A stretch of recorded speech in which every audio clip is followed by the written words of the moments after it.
যেমন মাছে ভাতে বাঙালি, তেমনি বাঙালির পাতে একটুখানি শাক না থাকলে যেন খাওয়াটা অসম্পূর্ণই থেকে যায়, তাই না? তার জন্যই তো নিয়ে চলে আসলাম আজকে একটা একদম অন্যরকম রেসিপি শাকের। এটা হলো গিয়ে পাট শাক। আর এই শাকটা না বর্ষাতে অনেকই খাওয়া হয়।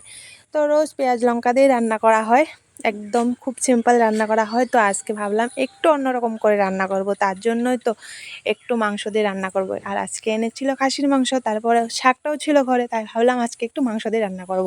তো এটা চিংড়ি মাছ দিয়েও রান্না হয় অনেকই, কিন্তু আজকে আমি একটু মাংস দিয়ে রান্না করবো বলেই ভেবেছিলাম।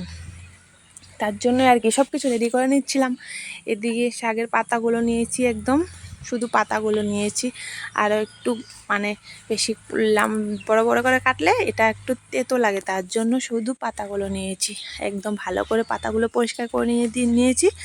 তারপর আর কি রসুন আর পেঁয়াজগুলো পরিষ্কার করে নিচ্ছিলাম। আর এদিকে না মাংসগুলো একদম সলিড পিস হাড় ছাড়া নিয়েছি, একদম কুচিয়ে নেব, একদম কুচি কুচি করে কেটে নেব।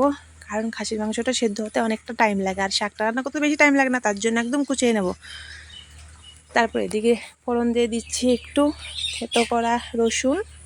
মাংসতে একটু রসুন না দিলে না খেতে একটু ভালো লাগে না, তার জন্যই রসুনটা দেওয়া।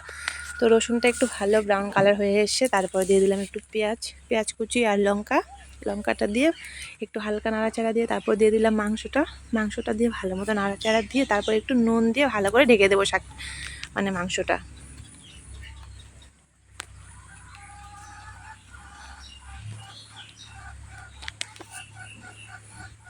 দিয়ে নুন দিয়ে দিলাম, তারপরে ভালো করে নাড়াচাড়া দিয়েছি, একদম ভালো করে মিক্স হয়ে গেছে। এখন তো ঢাকনা দিয়ে পালা, ভালো করে ঢেকে দিলাম।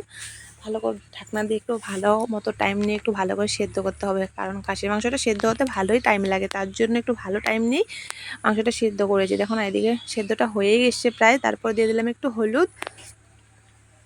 হলুদটা দিয়ে ভালো করে নাড়াচাড়া দিয়ে দেখুন এদিকে একদম ভালো করে ভাজা ভাজা করতে হবে মাংসটা।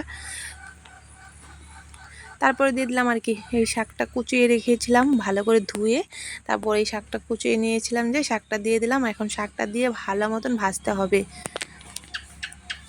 ভালো মতন ভেজে একদম জলটা যেন শুকিয়ে যায় সেরকম ভাজতে হবে। ভালো করে শাকটা ভেজে নিচ্ছিলাম।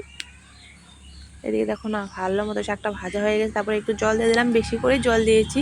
মাংসটা না দিলে এতটা জল দেওয়ার কোনো দরকার ছিল না, কিন্তু মাংসটা দিয়েছি তো ভালো করে সেদ্ধ হওয়ার জন্য একটু জলটা বেশি দিয়েছি। তো ভালো মতো জল দিয়ে ভালো করে সেদ্ধ করে নিয়েছি। আর এদিকে দেখো না শাকটা একদম রান্না হয়ে গেছে কমপ্লিট, টকবক করে ফুটছে শাকটাও।